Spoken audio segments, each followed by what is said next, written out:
कहा जाता है जब लोग ईमानदारी से अपनी मंजिल को पाने के लिए सही दिशा में मेहनत करते हैं वह निश्चित ही अपनी जिंदगी में सफलता हासिल करते हैं। इसी कड़ी में नोएडा स्थित मारवा स्टूडियो में international film and television research centre के 32वें वर्ष पूर्ण होने पर शानदार कार्यक्रम का आयोजन किया गया। कार्यक्रम में राजस्थान के पूर्व राज्यपाल माननीय श्री कलराज मिश्र ने अपनी गरिमाई उपस्थिति दर्ज कराई। इसी दौरान माननीय पूर्व राज्यपाल श्री कलराज मिश्र ने स्क्रीनिंग थिएटर का उद्घाटन किया। दीप प्रज्वलन और गणेश वंदना के साथ कार्यक्रम की शुरुआत की गई। कार्यक्रम में doctor Sandeep Marwah, chancellor AFT university of media and arts, मुख्य अतिथि के रूप में राजस्थान के पूर्व राज्यपाल और हिमाचल प्रदेश के पूर्व राज्यपाल माननीय Shri Kalraj Mishra, Emil Pesu second counsellor, high commissioner of Rwanda, Alonso Correa, Miguel ambassador of Panama to India ने अपनी उपस्थिति दर्ज कराई। कार्यक्रम में बुके भेंट कर अतिथिगण का स्वागत किया गया।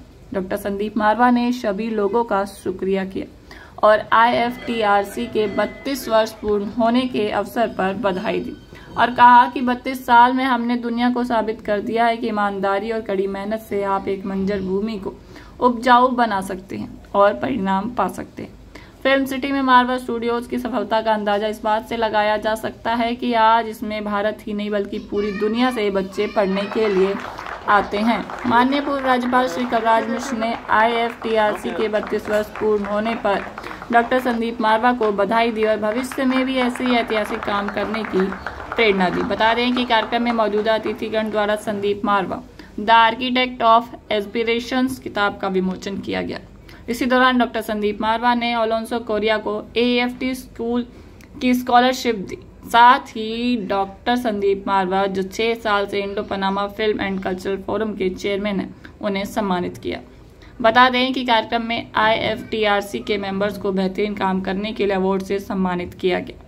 कार्यक्रम के अंत में डॉक्टर संदीप मारवा द्वारा सभी अतिथिगण को लाइफ टाइम अचीवमेंट अवार्ड देकर सम्मानित किया गया।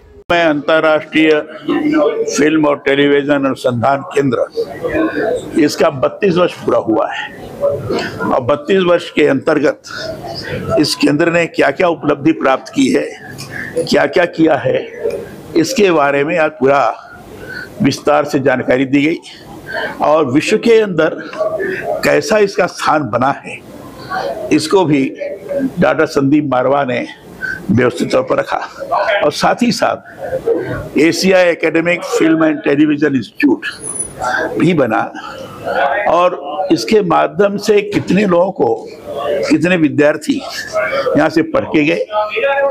145 देशों के 50,000 विद्यार्थी पढ़ के यहाँ से गए और इतने एकेडमी के माध्यम से तैयार हुए और रिसर्च सेंटर के माध्यम से भी जो एक यहाँ की स्थिति बनी उसमें फिल्म जगत में गुणवत्ता का विकास हुआ और उसमें जैसा बताया गया कि इसमें 3600 फिल्म, लघु फिल्में बनाई गई और 1000 से ज़्यादा पेशेवर ऐसे तैयार किए गए और इतना ही नहीं तो इंफ्रास्ट्रक्चर इतना बढ़िया बनाया गया जिसमें चाहे डिजिटल हो, चाहे डेटा साइंस हो, चाहे एनिमेशन हो, चाहे पुस्तकालय का मामला हो, चाहे स्टूडियो का मामला हो, चाहे पॉडकास्टिंग का हो, ये सारा स्टूडियो यहाँ इस ढंग से बने हैं जो विश्व के आकर्षण के केंद्र हैं।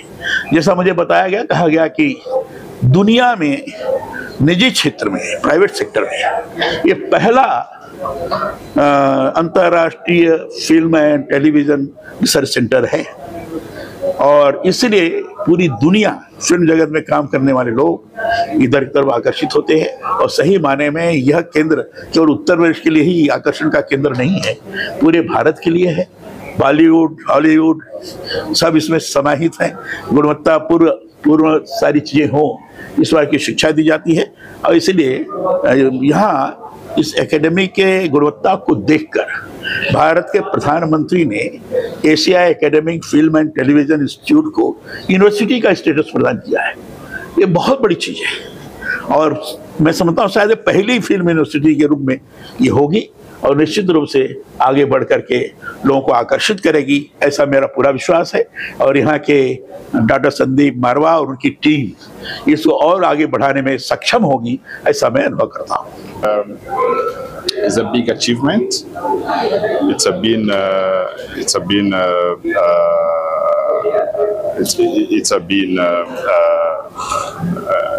big landmark of a lifetime. So we are happy to be at this celebration, and we have wished all the best to IFTRC to achieve more and more, and Dr. Marwa to inspire more and more young students, as he has always been doing, and we really appreciate that. And through innovation and creative arts, you know, with the world of today, the progress and the increase of the artificial intelligence. So we believe that innovation, creative arts are taking big part of our lives today, and the young generation need to take this opportunity so that they can harness and grasp as much as they can through and from the inspirations you get from your teachers and from Dr. Marwa especially.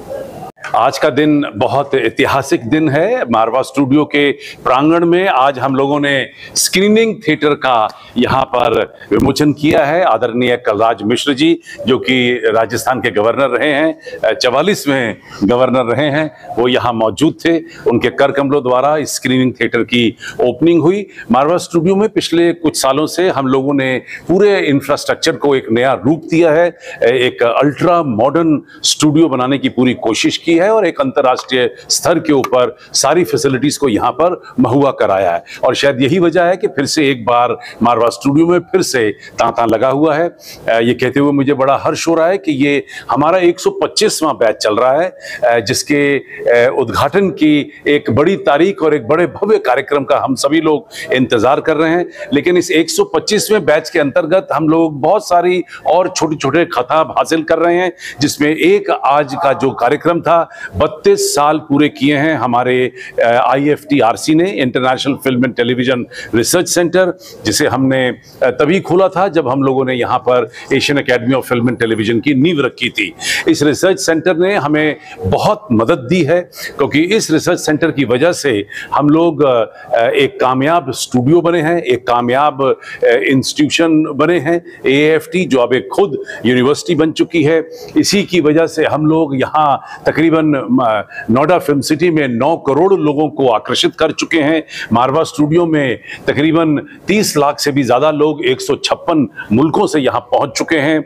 हम लोग तकरीबन 36,000 students को तैयार कर चुके हैं और 12,000 student हमारे 17 कॉलेज में इस वक्त बड़ी ईमानदारी और बड़ी मेहनत के साथ पढ़ाई पढ़ रहे हैं। बहुत सारे खिताब हम लोगों ने जीते। ये आप ये समझिए कि तकरीबन 8,500 इवेंट हम लोग अब तक पूरे कर चुके हैं, जो भी अब एक अंतर्राष्ट्रीय रिकॉर्ड बन चुका है। AAFT को इसकी तमाम 127 क्रिएटिव संस्थाओं को 1500 से भी ज़्यादा बार सम्मानित किया जा चुका है। ये कहते हुए मुझे बड़ा हर्ष होता है कि आज AAFT जो है वो the most decorated institution in this part of the world. Bharat में तो इसका नंबर 1 आ ही रहा है। दुनिया में भी पहले 5 बड़े संस्थानों में AAFT का नाम आना शुरू हो गया है।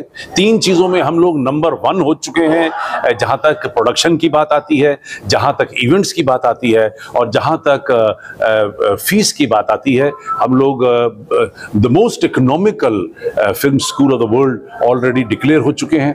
और इस तरीके से अगर हमें पिछले 32 साल रिसर्च सेंटर के, 32 साल हमारे इंस्टीट्यूशन के, करीब 34 साल स्टूडियो के और 37 साल से जो मैं नोएडा फिल्म सिटी के इस पूरे प्रोजेक्ट के साथ जुड़ा हूं, इसको आगे लाने में रिसर्च सेंटर का एक बहुत बड़ा हाथ रहा है। सर, आज पेंटिंग एग्जीबिशन भी लगाई गई और क्या खास वजह थी कि आपने कलराज मिश्रा जी से ही उद्घाटन करवाया? कलराज मिश्र जी हिंदुस्तान के चर्चित पॉलिटिशियन हैं। उन्होंने 50-60 साल से भी 70 साल से भी ज़्यादा अपनी ज़िंदगी के देश को आगे बढ़ाने, उजागर करने, विभिन्न संस्थाओं, विभिन्न पार्लियामेंट की पोजीशन को उन्होंने चेयर किया है। और ऐसे वेटरन पॉलिटिशियन के आने से आज चार चांद लगे हैं।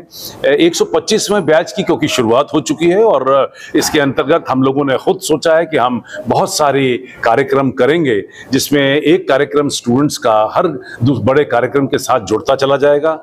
आज हमने AFT school of fine arts की तरफ से खास तौर पे उन तमाम पेंटिंग्स को यहाँ दर्शाने की कोशिश की है जो अपने आप में 125वें बैच को हाईलाइट कर रही हैं। और इन खूबसूरत पेंटिंग्स का कार्यक्रम का विमोचन हुआ। मुझे ये कहते हुए बहुत हर्ष हो रहा है कि पनामा के एम्बेसडर, रवांडा के डिप्लोमेट यहाँ पर मौजूद रहे।